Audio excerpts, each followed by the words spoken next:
Bom, pessoal, agora sim, vamos iniciar aqui em respeito a todo mundo que já conseguiu acessar.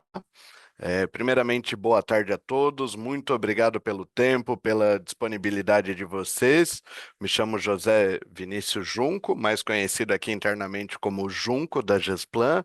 Estou aqui também com a Bruna Maziero, que é minha par aqui na companhia, e a gente vem hoje falar um pouquinho de operações financeiras em tempo de reforma tributária.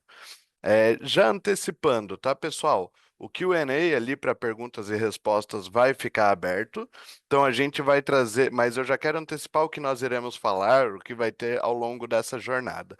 O tema ele é extenso, nosso tempo é um pouco curto, então a gente vai trazer alguns pontos específicos aqui. Já de antemão, nós tivemos outras duas rodadas, uma que trouxe de forma mais abrangente a reforma, outra muito focada em split payment. Então, para quem perdeu, vou falar aqui 2 minutos depois, só para que tenham noção do que é, e se despertar o interesse, depois a gente compartilha os vídeos anteriores, tá bem? E nessa agenda aqui, a gente tem aí o objetivo de dar uma olhada como que isso impacta as operações financeiras, como que algumas empresas já estão se atualizando, se preparando para potenciais impactos, tá bem? Então, esse tema aqui, esse webinar específico, ele é oriundo muito de pedido de alguns clientes nossos que estavam questionando. Até pelo momento da reforma tributária, existe uma série de incertezas aqui sobre se isso impacta ou não nas operações financeiras, até porque o foco atual da reforma não está ali na tributação sobre a renda, tá bem? Então a gente vai trazer aqui alguns pontos que têm impacto. Então, basicamente, né, eu e a Bruna, a gente correu atrás de alguns conteúdos aqui, lemos bastante coisa para que vocês não precisem fazer o mesmo. E claro, né, aqueles pontos que vocês sentirem que é impacto, aí sim, posteriormente a gente compartilha material, também fica para vocês se aprofundarem, tá bem? Bom, então vamos adiante aqui. Vamos lá, só para dividir aqui o que iremos falar, tá bem, pessoal? Então a gente começa de forma mais macro, conscientizando sobre a reforma, o impacto nas empresas, o que está vindo nessa primeira leva, e em seguida a gente traz mais para as operações financeiras, né? Como que isso impacta, o que vai mexer na minha relação com o banco, nas taxas que os bancos praticam, se tem ou não algum impacto, né? Como ficam as minhas operações financeiras já vigentes, como eu controlo tudo isso, tá bem? Indo adiante, a gente fala ali de cronogramas, o que que é esperado da mudança, alguns impactos que teremos, e aí depois a gente traz algumas tecnologias que temos relacionado ao tema, tá bem? Bom, então começando aqui pela conscientização. Falando de reforma tributária, certo? Então, o projeto da reforma tributária, ele apresenta alguns faseamentos dele. Então, nesse momento atual, fala-se muito sobre a tributação sobre o consumo. Então, a tributação sobre tudo aquilo que é serviços ou bens, por exemplo. Então, vamos partir do pressuposto aqui que eu estou fazendo uma compra de uma mercadoria ali com a Bruna, certo? Então, como já funciona hoje, isso tem tributação, então ela tem um valor líquido e um valor bruto, e, né, parte disso, então, parte do valor total, digamos assim, do boleto que eu estou pagando, vai para a Bruna, ou melhor, vai o valor integral, porém ela tem um débito junto ao governo, né, que são os impostos, os tributos atrelados. Então, isso vale também para serviços. Então, se a Bruna fosse uma prestadora de serviço, eu contratei os serviços da empresa dela, automaticamente, né, eu teria uma tributação atrelada a isso, que depois eu vou fazer a guia de recolhimento e aí vou regularizar junto ao fisco. Então, nesse primeiro momento, o foco principal da reforma está nesse tema. Tá bem? A gente deve ver posteriormente, com mais intensidade, maior intensidade, a tributação sobre a renda e sobre folha de pagamento, e posteriormente, aí sim, a tributação sobre o patrimônio, tá bem? Porém, aqui tem uma robustez maior, até pelo volume de tributos que existem hoje, é a tributação sobre o consumo. Então, a expectativa é que essa seja a mais complexa. Tanto que a gente já consegue perceber algumas movimentações aqui governamentais já envolvendo a tributação sobre a renda. Não é exatamente uma reforma completa, mas a gente já vê alguns movimentos aqui, como quem está acompanhando viu recentemente aí a questão do IOF, retorno de cobrança, mudança de alíquotas, né? Até dependendo do tempo, eu vou dar uma pincelada sobre o tema aí, caso o pessoal não tenha acompanhando, tá bem, pessoal? Mas então o ponto é, Junco, se agora a gente está falando de tributação sobre o consumo, isso impacta de alguma forma então as minhas operações financeiras? Se sim, qual? Bom, então, assim, né, a reforma tributária ela vai trazer impactos significativos para o setor financeiro, porque ela vai alterar a forma de tributação de serviços e a dinâmica das operações.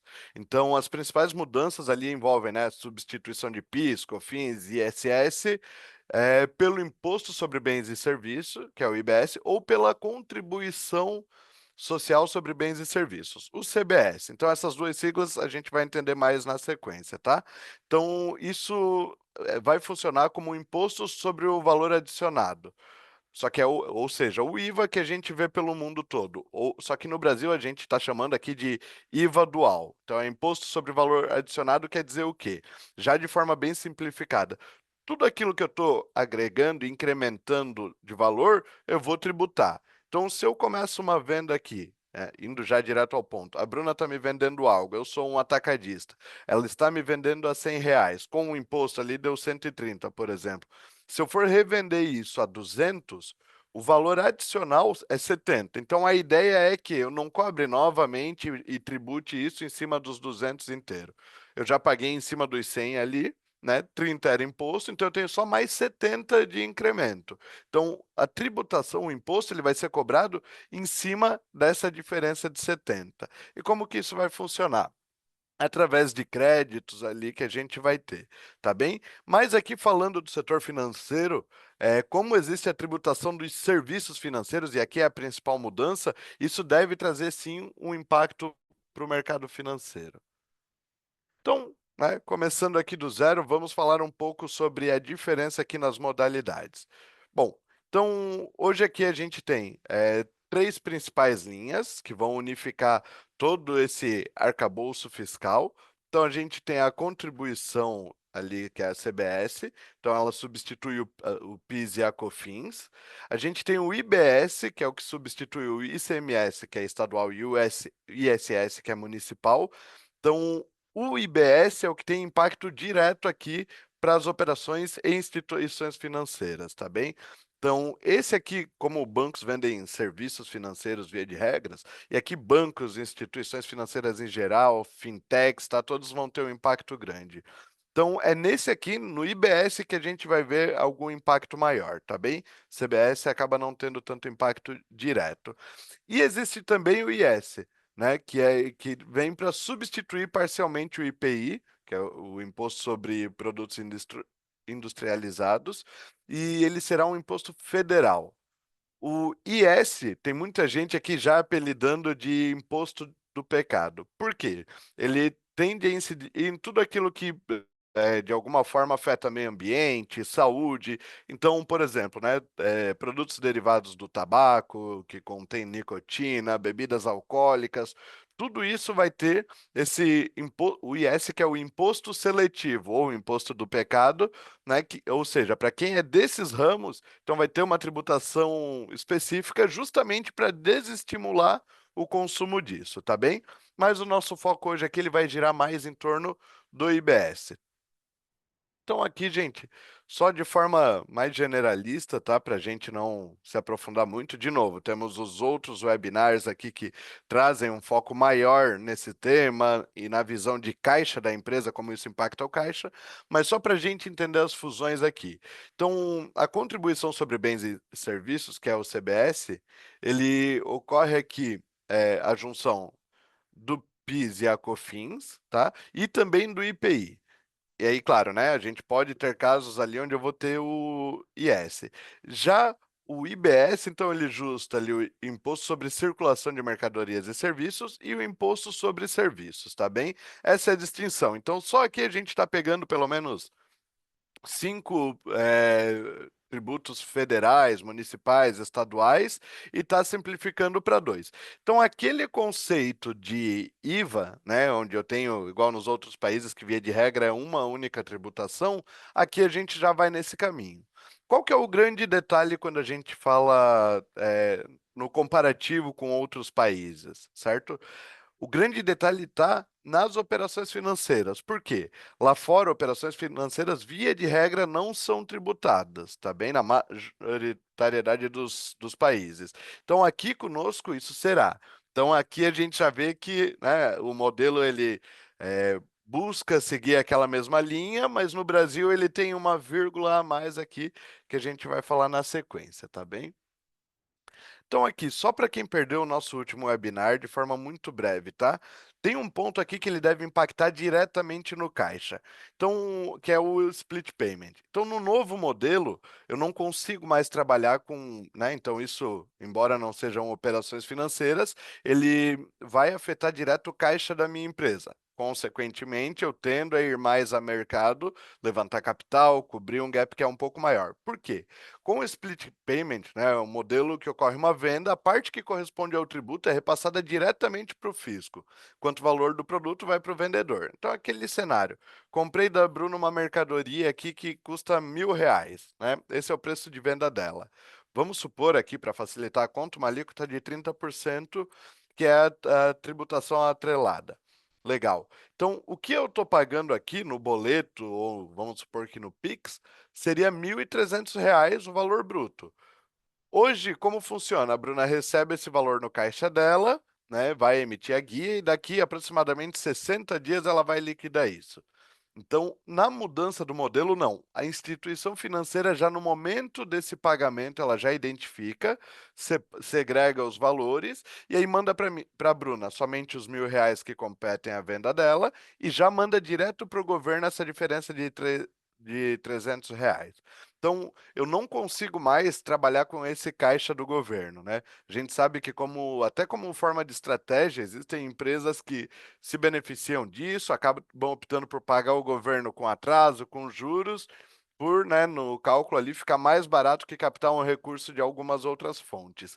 Então, isso acaba indo por água abaixo, porque eu não vou nem ver mais esse dinheiro no meu caixa, tá bom? Então aqui já fica o primeiro alerta, tá? Veja o nosso outro webinar, mas aí a gente traz alguns comparativos no fluxo de caixa, desse impacto, mas aqui já fica o primeiro alerta para todos que estão assistindo, né? Se atentem a isso, que pode trazer, especialmente ali no primeiro momento, né, após o tombamento do modelo, pode trazer impacto direto no caixa, tá bem? Então, o objetivo disso é garantir que o imposto seja pago de maneira eficiente e sem risco de tributação, já que a nota fiscal eletrônica é conectada ao método de pagamento. Qual que é? Daí, claro, né, gente, nem tudo é prejudicial para a empresa. Por quê? Então, a Bruna e eu também, eu vou poder me beneficiar desse crédito de IBS ou CBS, desde que o fornecedor tenha pago. Então, vamos supor que eu tenha pago em dinheiro para a Bruna. Então, não foi split payment que vai a parte do banco. Então, desde que a Bruna faça a guia, recolha a parte do imposto referente à mercadoria que eu comprei, eu posso usar esse crédito quando eu for revender, certo? Qual que é o problema aqui? Qual que é o grande ponto, né? O fisco ele acaba transferindo para nós, para as empresas, a responsabilidade de monitorar. Por quê? Se a Bruna não honrar a parte dela dos tributos, eu certamente não vou comprar mais dela, porque nessa pequena transação eu já estou perdendo R$ 300 que eu não posso usar de benefício. Então, eu vou buscar um outro fornecedor que esteja adequado à nova legislação, tá bem? Então, aqui tem uma jogada bem inteligente que é para garantir que as próprias empresas busquem outras entidades idôneas que estão com seus pagamentos em dia. Falando aqui diretamente do setor financeiro, o que que muda então, tá, do regime atual? Então, primeiro ponto aqui para trazer para vocês é que o banco ele está trazendo um regime, ele vai ter um regime, o banco não, minto, o fisco está trazendo regimes de tributações que antes a gente não tinha. Então, uma série de serviços que antes tinham ou uma alíquota fixa, né, ou não tinha essa tributação, eles passam a ter. Então, é aqui que a gente sente a principal mudança. E aí a tendência, gente, por que que eu falo de tendência? Porque até que se efetive, a gente ainda não consegue dizer como de fato vai ser, tá? Eu vou entrar nesse detalhe um pouco mais adiante, mas aqui a tendência é que se o banco vai aumentar o custo dele ali em cima do valor do empréstimo, algo assim, obviamente ele vai repassar isso aqui para quem está na ponta, para quem está contratando, tá bom? Então a gente pode ver sim impactos aqui. Sem dúvidas, né? Ainda deve ocorrer muita briga. A gente sabe que os bancos têm uma expressividade aqui, inclusive uma influência na política nacional. Então a gente ainda deve ver, né, ajustes, mas já indo direto ao ponto, o que que impacta? Né? Então, bom, atualmente, no sistema tributário que a gente tem, a tributação do setor financeiro ela se dá em linhas gerais pelo regime cumulativo ali do PIS e COFINS, né, que tem essa alíquota que vocês estão vendo na tela aqui de 4,65%, que se aplica para as instituições cuja remuneração vem do spread financeiro. Então, o spread financeiro é o quê? É o lucro do banco. Então, quando o banco está me emprestando um dinheiro, eu tenho uma alíquota de 4,65 em cima do spread, que é a margem de lucro em cima daquele empréstimo do banco. Então, se ele me bota, por exemplo, uma taxa de abertura de crédito, né, se ele tem um custo ali, né, de captação desse recurso e tudo mais, isso aqui não está contemplado no spread. Spread é só aquilo que vai, como consideramos aqui, o lucro mesmo do banco. Tá bem? Então, hoje ele já está nesse modelo, e aí ele pode, é admitido a dedução das despesas com captação de recursos. Ou seja, alguém está aplicando no CDB, eu estou pagando 1% ao mês para aquela pessoa. Eu vou cobrar, né, indo de forma matemática básica aqui, gente, 4% ao mês numa linha de empréstimo. Eu retiro esse 1%, que é o meu custo de captação, e eu vou tributar em cima dos 3%, tá bem? Que é o spread bancário. Além disso, as tarifas bancárias, outras receitas acessórias, elas são tributadas pelo ISS, que daí é de competência municipal, tá? Então ele tem algumas alterações. Então, eu não tenho a PIS e COFINS em cima do spread, ou, perdão, em cima dessas tarifas bancárias, tá bom? Seguro também não está sujeito ao ISS, mas aí ele tem o IOF, tá? Que daí é um tributo federal, tá bem? Então aqui a gente consegue ver que o que é spread hoje vai ter essa alíquota de 4,65%. É, quando eu tenho alguma tarifa, algo assim, é somente o ISS, e aí para seguros ele é sujeito ao IOF, tá bem? Então esse é o modelo que a gente está atualmente. O que que vai mudar? Então, aqui no novo regime, com a implementação da reforma, o tratamento tributário dos serviços financeiros passa por uma reestruturação bem profunda aqui. Então, tem a emenda constitucional ali de número 132 de 2023, artigo 10. Ela estabelece um rol de atividades que, para fins do novo regime, são considerados serviços financeiros. Então, aqui a gente tem operação de crédito, câmbio, seguros, resseguro, consórcio, arrendamento mercantil, previdência privada, capitalização, corretagem, entre outros. Então, o que que eu estou falando com isso, tá? Tem uma série de serviços financeiros que antes ou a gente tinha só o ISS ou não tinha nada, que agora eles passam a ser entendido como o que que o fisco está nos dizendo. Opa, isso aqui é um serviço financeiro, mas antes de tudo é um serviço. Logo, eu vou trazer, ou seja, logo ele vai ser impactado aqui pela reforma tributária, tá bem? Então, a lei complementar ali de número 214, agora de 2025, que é a que trata efetivamente da reforma, ela descreve ali que taxativamente ela prevê que essas atividades estarão sujeitas a um regime específico, com regras próprias de apuração. Quer dizer o quê? Simplificando. Tudo isso que antes tinha somente o ISS, por exemplo, né, ou no caso do seguro só o IOF, ele passa a contemplar ali nesse imposto consolidado que é o IBS ou o CBS. Então eles passam a ser elegíveis a essa regra. Então antes eu tinha uma alíquota ali apenas, agora eu tenho a somatória delas, tá? A expectativa é que quando a gente fala de IBS e CBS, eles mantenham-se as alíquotas atuais, então eu estou unificando aquilo tudo, somatória daquilo deve seguir em linha. Mas a gente já percebe movimentos de aumento dessas alíquotas, tá? Então, tudo isso que eu tinha só o ISS, por exemplo, agora eu vou ter esse conjunto de alíquotas somadas e sendo tributado. Então, desde um seguro, né, esses itens que vocês estão vendo na tela, uma operação de câmbio, por exemplo, obviamente, os empréstimos e arrendamentos mercantis que estão no dia a dia de toda empresa. Logo, se eu estou subindo a carga tributária dessas linhas, consequentemente, ela vai sair mais cara para quem está na ponta contratando, tá bom? E aqui o que que acontece, né? A lógica que foi adotada pelo novo modelo era diferenciar serviço financeiro entre aqueles que são remunerados pelo spread, que é o exemplo ali que eu dei de um empréstimo, que esse aí ele passa a ter um regime específico, ou seja, não vai ser o IBS padrão. Ele vai ter uma alíquota específica para o setor financeiro, né? E aqueles que são remunerados por tarifas e comissões, que em regra permanece no regime ordinário ali de incidência, do IBS e do CBS, tá bem? Então, o que tem spread, ou seja, tudo aquilo que o banco cobra, uma taxinha de remuneração para o próprio banco, ele passa a ter regime específico. Todos esses itens que eu falei que estão entrando é IBS e CBS, tá bem? Então, o regime ordinário que a gente chama, tá? É, Seguindo adiante aqui, então.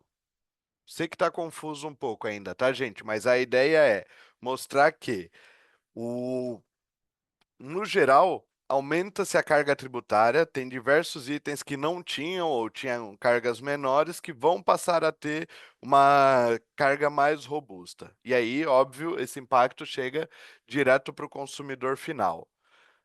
Nem tudo é uma notícia, tá, pessoal? Embora às vezes pareça, nem tudo é uma notícia. Então, tem um ponto positivo aqui, que é o seguinte: a gente que está contratando um empréstimo, por exemplo, né, lembram o que eu falei lá do crédito que eu tenho quando eu compro a mercadoria da Bruna? Aqui, se eu contratasse um serviço da Bruna, eu também tenho esse crédito ali referente ao tributo que eu já paguei. Eu paguei o valor bruto, eu vou descontar, então eu tenho esse benefício. Como aqui a gente está trazendo para essa mesma seara, claro que com um regime específico, mas está trazendo para o mesmo critério os serviços financeiros, eu, como empresa, também posso me utilizar dos créditos que eu tenho junto ao setor financeiro. Então, tudo isso que eu paguei ali de incremental, de tributos, eu vou poder usar como crédito quando eu estiver aqui prestando algum serviço, vendendo a minha mercadoria, tá bem? Então, ele traz aqui também um impacto positivo para quem está na ponta.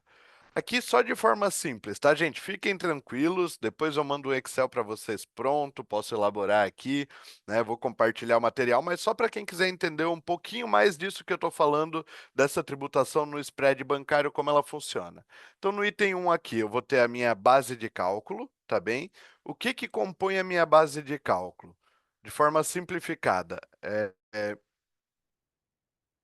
aqui, vamos lá. Então, é minha receita menos as despesas financeiras dedutíveis. Ou seja, o empréstimo, agora eu sou instituição financeira, fiz o empréstimo para a Bruna, ela me paga ali mensalmente um valor de R$ 10.000 de parcela, certo? Minha receita total aqui é 10 mil. Porém, eu tenho despesas financeiras atreladas a isso, que é o meu custo de captação. Eu vou trazer aqui para dentro também a minha inadimplência. Claro, são cálculos complexos, mas o banco tem isso, tá? Tudo que é despesa financeira, despesa da própria operação ali, que são dedutíveis, que tem essa aceitação, eu vou descontar. Então, dos 10 mil que ela está me pagando parcela, eu tenho aqui, né, R$ 4.000 dedutíveis. Então, a minha receita é 6 mil. Eu vou arredondar para 5 mil, tá, gente? De receita. Legal. E aí, para eu calcular quanto é meu imposto devido, então eu vou pegar essa alíquota de regime específico. Então, para essa modalidade aqui, linha de crédito, né, de banco privado, eu tenho uma alíquota de 15%. Então, eu vou pegar esses 15 mil e multiplicar pela minha base de cálculo, que é o da linha anterior, né, que são os 5 mil vezes a alíquota de 15%. Legal. Aqui eu sei quanto que é o meu débito junto ao fisco, eu como instituição financeira. E aí, para chegar no imposto a recolher, eu tenho esse débito, que é o que a gente acabou de calcular, porém, eu, como instituição, eu posso compensar os créditos de aquisições de bens e serviços. Por quê? Porque, bom, para uma operação bancária, eu também estou adquirindo, né? Eu pago uma série de eu tenho uma série de fornecedores, sejam eles, né, de sistema, do que for, né? Então, eu consigo também, como instituição financeira, me beneficiar do crédito. Então, reparem como essa cascata de pagar e se beneficiar de crédito, ela vai englobar agora praticamente todo mundo, tá bem? Para que que serve isso? Justamente para que todo mundo fique, de certa forma, amarrado, né, aos pagamentos ali dos tributos. Então, bom, eu não vou trabalhar com um fornecedor que não tem isso devidamente apurado, não está pagando. Senão, eu estou pagando pelo tributo que ele deixou de pagar e eu não consigo compensar. Então, quando eu vender para o meu cliente final, obviamente o meu preço ficou mais caro, tá bem? Reparem que ali embaixo eu deixei em roxo que tomadores de serviços financeiros também podem se apropriar do crédito. E aqui tem o racional desse cálculo, tá?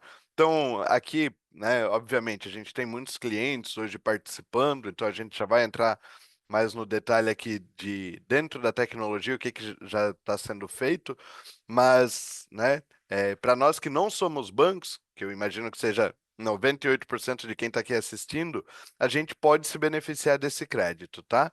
Então, só tem um detalhe aqui que eu tenho dentro da minha equação, juros pagos, mais e o principal ali, eu também subtraio a Selic. Então, se eventualmente eu tiver ali pagando abaixo da Selic, né, meus juros e tudo mais, der menos que a Selic, aí eu não posso usar o crédito, tá? Então, eu desconto a Selic para ver a diferença e aí sim eu multiplico pela minha alíquota do regime específico, tá? Eu só resumi ali o RE, que é resumo específico devido ao espaço, tá bom, gente?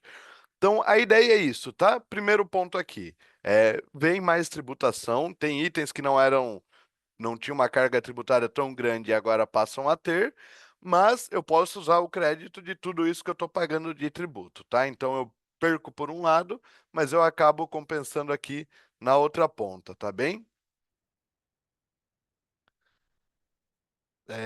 Só falando aqui, então, do prazo estipulado para isso, né, gente? Então, bom, a gente aqui, obviamente, tem um caráter mais informativo hoje, é, mas a partir de 2026, reparem aqui que a gente já tem alíquotas de 0,9 para o CBS e 0,1 para o IBS. Qual que é o detalhe? Nesse primeiro momento, o governo não tem a pretensão de cobrar esse 1% a mais. Por quê? Eu pego por alguns clientes nossos aqui que são, por exemplo, da manufatura, né, ou alguns que têm margem muito pequena. Imagina eu ter que pagar 1% a mais da minha receita ali para o governo. Né? Já traz um impacto grande lá no balanço da empresa. Então, nesse primeiro momento, essas alíquotas reduzidas de 0,9 e 0,1 é para garantir que as empresas estejam adequadas sistemicamente, tá bom? Então, quem não se adequar, aí sim vai ter que pagar. Quem tiver adequado, não, tá bom, gente? Então, inicia-se a transição já agora em janeiro de 2026. É uma observação. Começa a efetivamente já valer em 2026, claro em caráter de início de transição, né, de aprendizagem, tá? Mas a gente já tem que estar adequado. Então, para quem usa aqui, né, sei que muita gente aqui assistindo é ERP TOTOS, então vale a pena já se atualizarem o que é necessário no ERP de vocês. Já tem configurador de tributos ali para utilizar, tem uma série de ferramentas para ajudar vocês, tá bom? Então, isso já é um passo importante e é mais importante não deixar para a última hora. Eu sempre abro falando aqui, mas tem muita gente que ainda pensa que, bom, vou esperar mais um pouco, não sei como que vai ser esse impacto da reforma, vou esperar que outros comecem. Aqui é o oposto, tá, gente? Já pode começar. Quem não começou já está com o prazo mais apertado. Por quê? Virando o ano, eu não tenho dúvidas que vai ter uma enxurrada de pessoas que não se atualizaram procurando, né, seus fornecedores de tecnologia para tentar fazer da noite para o dia. Hoje o processo é simples, hoje a gente tem braço para atender todas as demandas, então, por enquanto está tranquilo. Não deixem para a última hora, é o recado aqui do momento, tá bem? Mas aqui, voltando ao cronograma, esse cronograma ele vai gradativamente tendo incremento ali no IBS e CBS, e aí, proporcionalmente, a redução de ICMS, ISS, PIS e COFINS já não, tá, gente? Pode ver que a extinção já é em 2027, a gente já liquida isso, tá bom? O IS, que vai substituir o IPI, ele também não ocorre nada no próximo ano, e em 2027 ele já vem com tudo, tá bom? Então, basicamente, a gente tem até 2033 para estar completamente dentro da reforma, só que não existe a possibilidade de esperar para mudar em 2033, tá? É gradativo e o governo já está trabalhando aqui em formas justamente de penalizar aqueles que não tombarem o modelo. Como que o governo penaliza? Vocês sabem, no bolso, né? Então, não acho que é uma boa esperar para ver se vai acontecer ou não, porque vai acontecer. Tá bom, gente? Então, trazendo aqui os principais impactos. Primeiramente, eu tenho impacto na base de cálculo ali, juros e créditos, né? Então, falando da nova base de cálculo, a tributação incide sobre o spread bancário, né? Que é a diferença entre o que a instituição paga e cobra. Então, por exemplo, aquilo é o exemplo que eu dei ali de quanto custa para o banco captar o recurso versus o quanto ele vende. Então, isso aqui vai ter uma carga maior, então deve ficar mais caro para os bancos e, consequentemente, para nós. É, Tributação, indo para o item 3, aqui é a tributação dos juros. Os juros em si, que é o custo do dinheiro, ele não vai ser tributado, tá? Então, aquilo ali que é o que o banco está pagando, ele segue normal, então pelo menos essa parte não sofre impacto. Quer dizer que se o banco eventualmente estiver remunerando mais o capital que ele está trazendo, ou seja, o mercado está pagando melhor os investidores, né, que é o impacto que a gente observa, isso não significa o aumento, né, o exponencial ali junto com o tributo, tá? Claro, tem um aumento que se o banco está pagando mais, o custo do dinheiro está mais caro, então isso empilha. Mas eu não vou ter uma tributação em cima disso. Então, por hora, isso segue sem impactos e a gente vê uma tendência de que continue dessa forma, tá bem? Essa nova base ela tende a aumentar a transparência também, porque ele vai dar aos bancos a visibilidade do spread dos concorrentes. Junco, quer dizer que hoje os bancos não têm nem noção? Obviamente, né? Eles têm cálculos, estimativas, comunicações entre eles, eu não duvido, estou especulando aqui, tá, gente? Mas aqui eles passam a ter literalmente a visibilidade do que os outros estão praticando de spread. O que pode ser usado para o bem ou para o mal. Então, bom, se todos os bancos começam a subir, eu vou subir o meu também, porque é sinal que está saindo. Mas também tem a questão da competitividade. Por quê? Se eu vejo que os outros bancos estão praticando aqui um spread de 2%, eu quero entrar mais agressivo no mercado, eu sou uma fintech, algo assim, eu sei que eu posso ir com 2,5 que eu já estou à frente deles, tá bom? Então eu consigo ter essa visão e ter segurança que, bom, se eu baixar aqui, eu sei que eu estou mais competitivo. E não achar que, eu acho que esse preço tá bom. Então isso acaba impactando. Questão do crédito tributário, né? Então, tomador de empréstimo, seja pessoa física ou jurídica, pode usar esses créditos de IBS e CBS que vão ser pagos sobre o spread. E aí tem um ponto aqui, esse aqui está sendo pouco falado, mas é a equalização com as fintechs. Então a reforma ela vai buscar nivelar a tributação entre bancos tradicionais, instituições financeiras, meios de pagamentos e fintechs, tá bem? Então quem tinha às vezes algum benefício fiscal, algum incentivo, uma alíquota diferenciada, vai passar a operar até pela similaridade das operações, passa a operar igual banco, tá bom? Então, isso aqui deve mexer um pouco na balança aqui de competitividade entre essas duas modalidades de empresas, tá bem?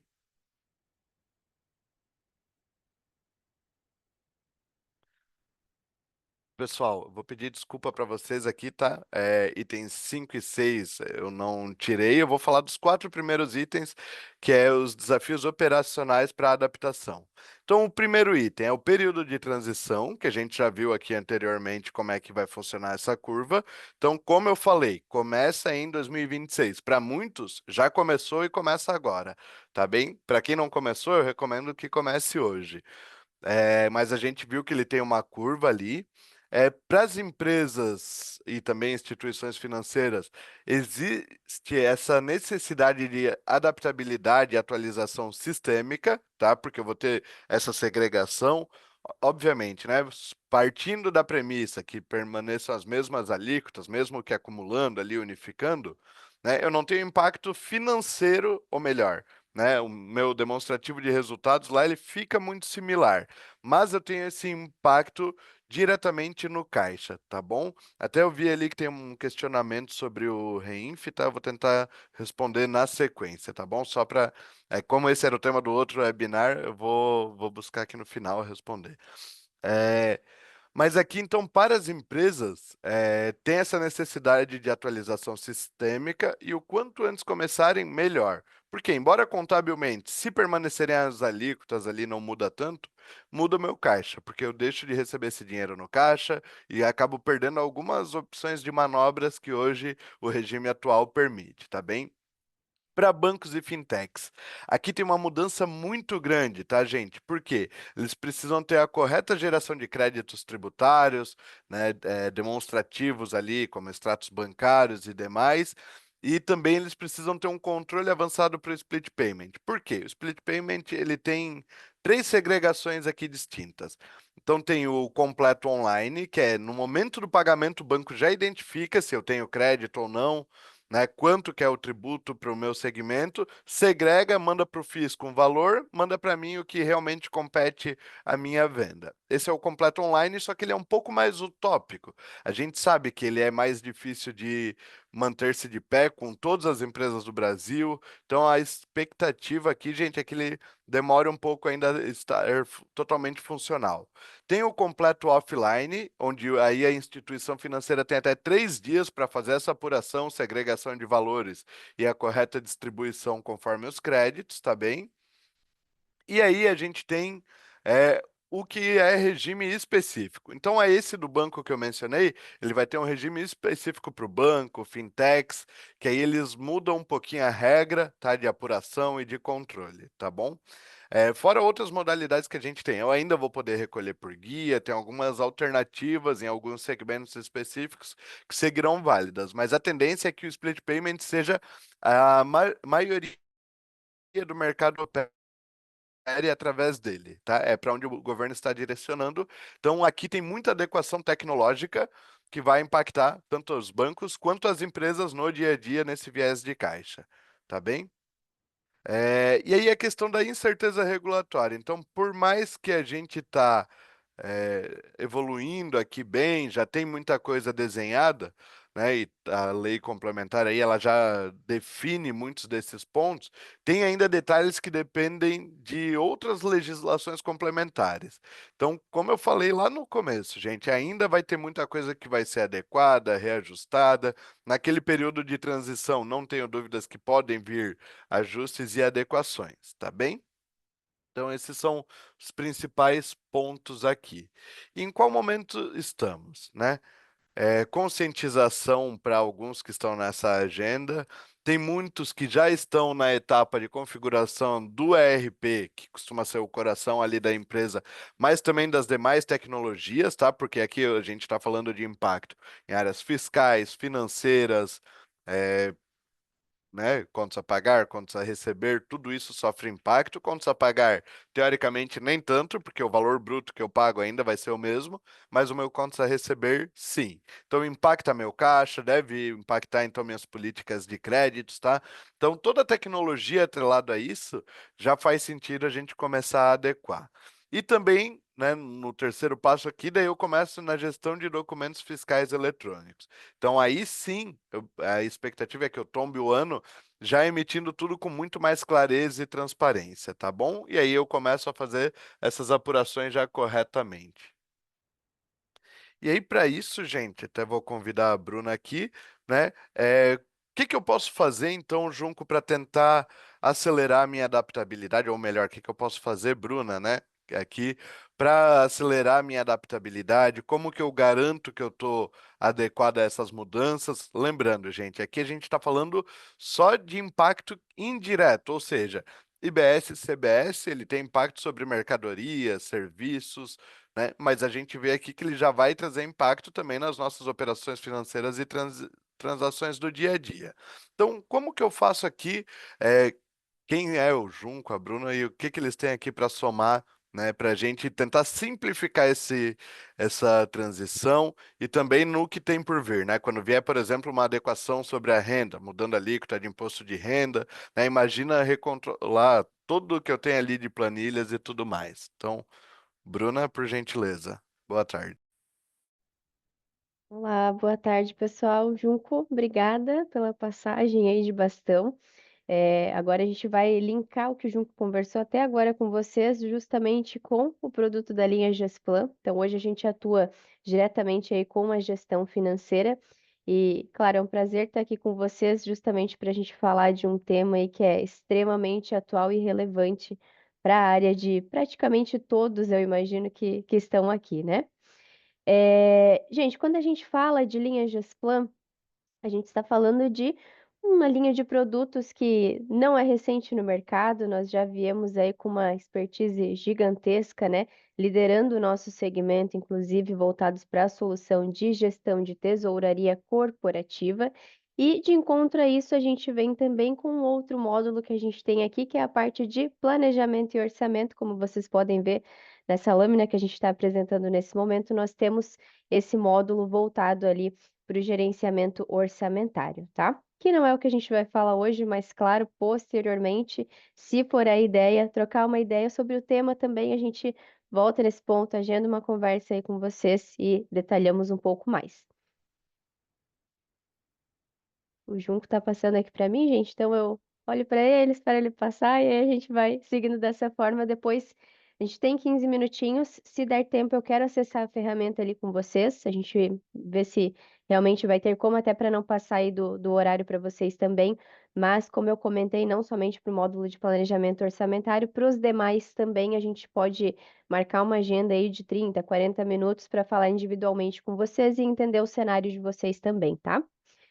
E aí, voltando aqui agora para a parte de linha Gesplan, quando a gente fala de Gesplan, a gente vem já com uma inteligência embarcada, né? Então, o que eu quero dizer com isso? Toda a parte de conexão ali com o mercado para buscar taxas de indexadores, para buscar cotações de moedas também. Então, nós temos tratativas automáticas hoje dentro do Gesplan, justamente para facilitar esse processo de recálculo, para facilitar esse processo de ter tudo atualizado dentro da companhia e vocês não terem que ficar buscando essas informações externas, né, para ter essa informação, às vezes, através até de um Excel, fazer todo esse cálculo através de uma planilha.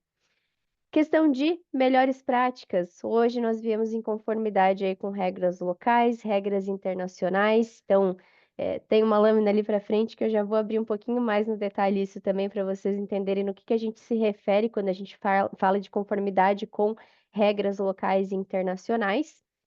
Questão de dashboards dinâmicos, é aqui onde eu quero tentar entrar ali na ferramenta com vocês para mostrar um pouco mais desses dashes, mas hoje o Gesplan ele funciona como se fosse um BI da área financeira também, né?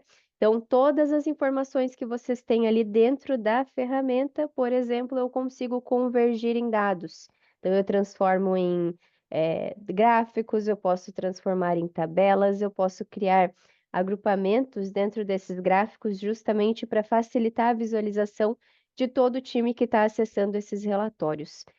E a parte de alta disponibilidade e conexão 360, nós estamos falando aí justamente de conexão com todos os ERPs de mercado, tá? Sendo nativa com os ERPs da TOTUS, Proteus, DataSul e RM. Os demais a gente está em processo de desenvolvimento também, mas o ponto importante aqui por que a conexão 360? Porque a gente conecta com qualquer sistema de mercado, tá? E a alta disponibilidade é porque a ferramenta ela é em SaaS, então muitas vezes existe, né, uma preocupação de será que a ferramenta ela está sempre no ar? Será que não está? Então a gente garante em contrato a disponibilidade da ferramenta justamente para que vocês tenham mais segurança aí no dia a dia de vocês, tá? Bruna, se me permite uma interrupção, então aqui, gente, entendo que quem está aqui nos assistindo tem um ERP, então o que a Bruna está trazendo é que, como a gente é diretamente integrado em tempo real, então vamos supor, né, quando eu tenho lá uma segregação de um pagamento, algo assim, não vou falar aqui desse módulo hoje, mas ele já impacta direto no meu fluxo de caixa. Então, por exemplo, né, se lá no ERP já está segregando o que que é tributo, o que que é de fato a minha receita, eu consigo ter o meu fluxo de caixa, tanto a linha dizendo quanto que é a receita genuína que vai entrar no meu caixa em tempo real, quanto o que está previsto lá de tributos atrelado a isso, tá bem? Então, a ideia dessa conexão é realmente trazer essa robustez de ter espelho. E até quando eu gero dados aqui, por exemplo, vou gerar os cálculos contábeis da tributação sobre a renta, vou deixar a Bruna falar depois, né? Mas tudo isso eu também devolvo para o ERP para garantir compliance, conformidade ali e sempre atualizado conforme as normas de mercado, tá bem? Até porque a ideia aqui é que vocês tenham o máximo de automação possível na área, né? Então, essa conexão com o ERP é justamente para que vocês consigam levar todas as informações, seja de eventos contábeis, as parcelas ali de um empréstimo para o contas a pagar também, sem precisar ficar fazendo todo esse manejo ali através de planilha, né? E aí a gente passa aqui falando um pouquinho mais justamente sobre essa conexão com qualquer ambiente. Então, quando a gente fala da linha Gesplan, a gente tem justamente um conector que é o que conecta com qualquer outro sistema de mercado, tá? Eu até costumo brincar, né, que a gente não conecta numa pedra se ela não tiver Wi-Fi, mas de resto o Gesplan ele vai conectar com qualquer sistema de mercado justamente para trazer o máximo de automação aí pro dia a dia da empresa, tá? E aí, na sequência, a gente já fala um pouco mais também sobre aqueles pontos de segurança que eu comentei ali no slide anterior. Então, aqui eu tenho algumas certificações que a gente já tem em relação a compliance também. Então, SOC 1, a gente tem a parte de SOX, a gente tem as ISOs também aqui disponíveis. E aí, claro, né, se precisar entrar um pouco mais no detalhe sobre isso, a gente consegue também, mas trago esse ponto aqui justamente para vocês terem essa visão de quando a gente fala de segurança, pois hoje a linha Gesplan preza muito por essa questão de segurança dentro da empresa, até porque nós estamos lidando com dados sensíveis, né, que são os dados financeiros da empresa. Então, com o setor que ele é um dos mais importantes hoje dentro de uma companhia. E aí, de encontro a isso, a gente vem justamente com hoje não temos uma segmentação específica. A gente tem hoje clientes dos mais variados segmentos. Eu trouxe aqui alguns. A ideia é vocês entenderem realmente esse ponto de segmentação. Nós atendemos de pequenas a grandes empresas, mas aqui eu trago esses pontos justamente porque eu tenho clientes do segmento de manufatura, eu tenho varejo, eu tenho energia. Eu tenho educacional, eu tenho a parte de comunicação, de telecomunicação, tenho agro, e assim vai, porque o sistema ele é muito flexível, então, para facilitar esse processo, esse dia a dia aí de vocês ao máximo e trazer realmente a estrutura da empresa, o cenário da empresa para dentro da ferramenta. Joia? E agora sim, que eu passei uma visão mais rápida aqui de Gesplan, eu vou falar um pouco mais do módulo de operações financeiras. Como eu comentei, a gente tem mais 8 minutinhos, então para não extrapolar o tempo aí de vocês, eu vou tentar ser um pouco mais rápida. Junco, pode passar já para a próxima tela. E aí, gente, agora a gente falando um pouco mais do que o Gesplan vai conseguir apoiar vocês nesse processo, né? Principalmente em relação à reforma tributária. Então, esse módulo especificamente, ele foi desenvolvido para automatizar todo o ciclo financeiro. Então, eu estou falando aqui desde o controle de aplicações, de empréstimos, de derivativos, até multas e fianças bancárias.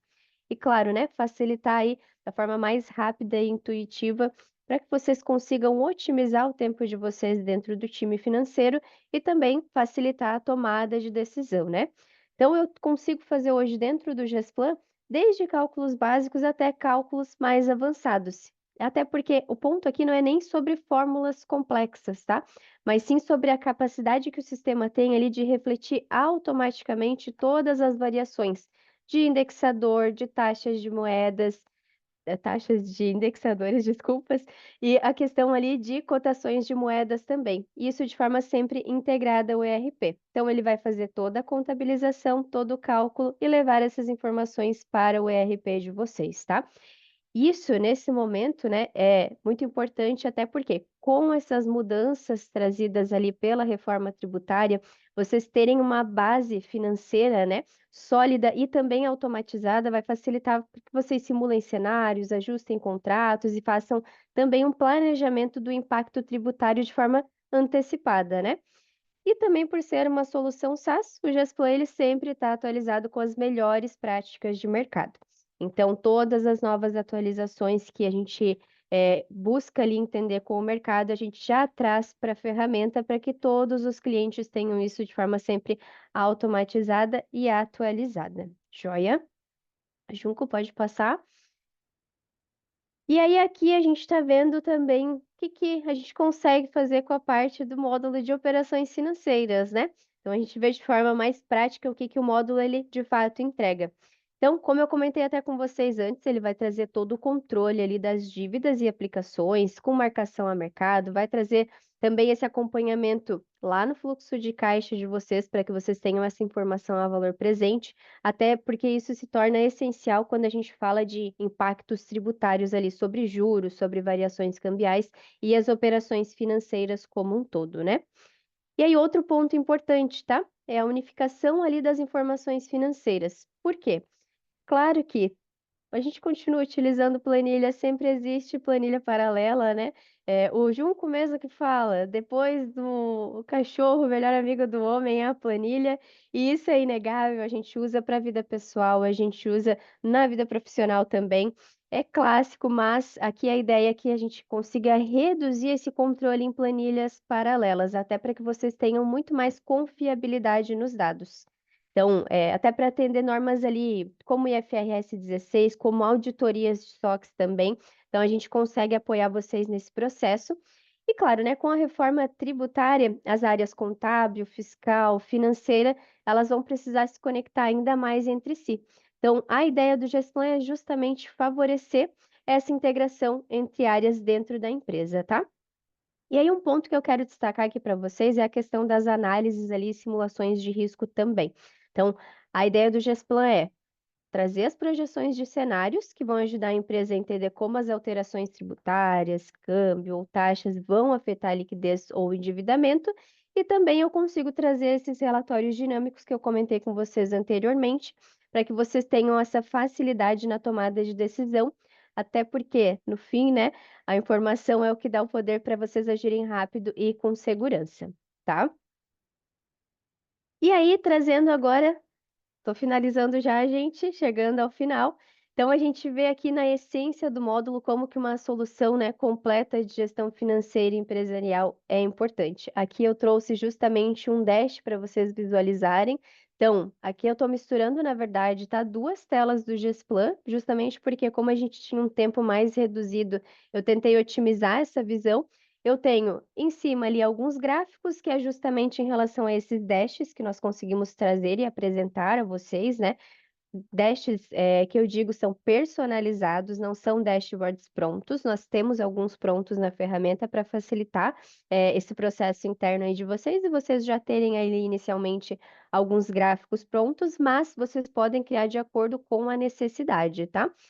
E embaixo eu tenho uma telinha de pagamentos, que é justamente a visão que vocês vão ter no Gesplan depois que fazer todo o cadastro ali de informações. Vocês vão chegar nessa tela e ela vai estar com tudo atualizado. Então eu posso alterar a informação de parcela antes de liquidar, ela não é uma informação que ela vai estar travada ali para vocês, vocês conseguem fazer todo esse processo de alterar informações conforme a necessidade, né? E aí, no momento em que vocês finalizam esse processo por dentro do Gesplan, é quando ele vai se comunicar com o ERP de vocês, como eu havia comentado, tá? E aí, aqui a gente consegue trazer workflows de aprovação, trazer mais informações que, claro, né? Devido ao pouco tempo, a gente não vai conseguir se prolongar muito, mas como eu comentei com vocês, para que a gente consiga até trocar uma ideia, entendendo um pouco mais desse cenário de vocês e como nós podemos apoiá-los, a gente marca uma agenda aí para entrar ainda mais no detalhe e podermos trazer um cenário realmente de acordo com a realidade de vocês, tá? Pedir a palavra aqui, Bruna, só para mencionar. Então, a ideia ali, gente, a Gesplan ela tem muitos outros módulos aqui, tá? São 5 módulos especializados que vêm para complementar o ERP. Então, dois mais voltados à tesouraria, que os dois primeiros, tanto para gestão de caixa integrada a bancos, com um fluxo de caixa multinível, onde eu trago uma série de visões, multimoedas. Mas esse que a Bruna trouxe, que é o primeiro, a ideia é Pensem, né, num cenário de reforma, mudança de tributação, para quem ainda tem aquelas planilhas todas, ter que adequar toda a memória de cálculo e outras. Se hoje já não bate, imagina quando a gente começa a fazer os Frankensteins. Então, hoje, os clientes nossos aqui que estão na vanguarda da tesouraria, eles têm a facilidade de ter um sistema que já se adapta às regras e legislações. Então, mudou a legislação, mudou a tributação aqui do nosso de alguma aplicação ou de alguma operação de câmbio, automaticamente, né, o Gesplan já vai trazer essa correção, já vai corrigir os contratos conforme a legislação vigente. Então, se ele vai afetar retroativo, a gente vai comunicar aos clientes e já trazer essa atualização. Ah, não, vale para novos contratos a partir daqui. Então, o template já vai representar isso. Então, é tudo muito prático, tá, gente? É poucos cliques, eu consigo cadastrar um contrato e garantir que ele vai estar atualizando diariamente, conforme a cota do fundo de investimento, conforme o reajuste da Selic, CDB, todas as variáveis que ele tiver. E mais importante que isso, né? Registrando tudo isso lá no contábil, como a Bruna falou lá atrás, a gente tem uma série de certificações que nos garantem que a gente vai conseguir bater ali de frente e evidenciar até mesmo erros de banco, tá? Que a gente já pegou em alguns casos. Então, todos os eventos contábeis, conforme o nível de governança de vocês, já vem pronto para o ERP. De forma muito fácil, prática e, acima de tudo, segura, né? Justamente por sermos referência no termo, a gente não abre mão da precisão dos cálculos, tá bem? Mas aqui a gente tem mais módulos, gente. O foco aqui, obviamente, né? A gente faz o nosso papel de mostrar como a gente consegue ajudar, mas o foco aqui é trazer só esse viés de, mesmo que a reforma agora não é sobre a renda, como que ela já está impactando as empresas, nossos clientes aqui, como que ela vai impactar já no próximo ano essa parte de acesso ao crédito e tudo mais, tá bom? Então, só para terem no radar. Muito obrigado a todos pelo tempo de vocês e participação. Quem quiser marcar uma agenda conosco, pode ir buscar o executivo que lhes atende, ou pode escanear esse QR Code aqui, só para saber mais. No pior dos cenários, a gente vai trocar experiências entre o que vocês fazem na tesouraria de vocês, ou no planejamento orçamentário, e como que hoje algumas daqueles gigantes do mercado têm feito. Óbvio, a gente atende clientes de todos os portes, tá? Mas venham conversar conosco, essa troca de experiência sempre é muito válida, tá bem? Eu e a Bruna também seguimos à disposição. Quem quiser, nossos contatos estão aqui. Podem nos procurar aqui também no LinkedIn, né? Outros meios, mandar e-mail. Como quiserem, a gente está à disposição para apoiá-los, tá bom? Muito obrigado pelo tempo de todos. Vocês vão receber uma análise aí, uma avaliação. Por favor, sugiram aquilo que vocês gostariam de ver, algo que vocês gostariam de ter mais detalhes, né? Porque aí a gente aqui faz esse trabalho de pesquisar, entrar no detalhe e apresentar para vocês aqui com um pouquinho mais já de embasamento, tá bom? Quem quiser ver também as pesquisas, o que que a gente buscou, a página da Reforma Tributária oficial, que tem muito conteúdo, só pedir, só levantar a mão aqui depois quando receberem nossa comunicação, que a gente está aqui para apoiar e para gerar o conteúdo para vocês, tá bom, gente? Obrigado novamente pelo tempo de vocês. Sobre o Reinf, eu vou responder agora, caso alguém queira ficar na sala, caso o André que questionou esteja aqui ainda, tá bom? É, vamos lá, então, deixa eu só pegar aqui mais detalhes, tá? O que que muda basicamente aqui do Reinf de forma bem objetiva? Antes do split payment aqui, primeiro ponto, tá?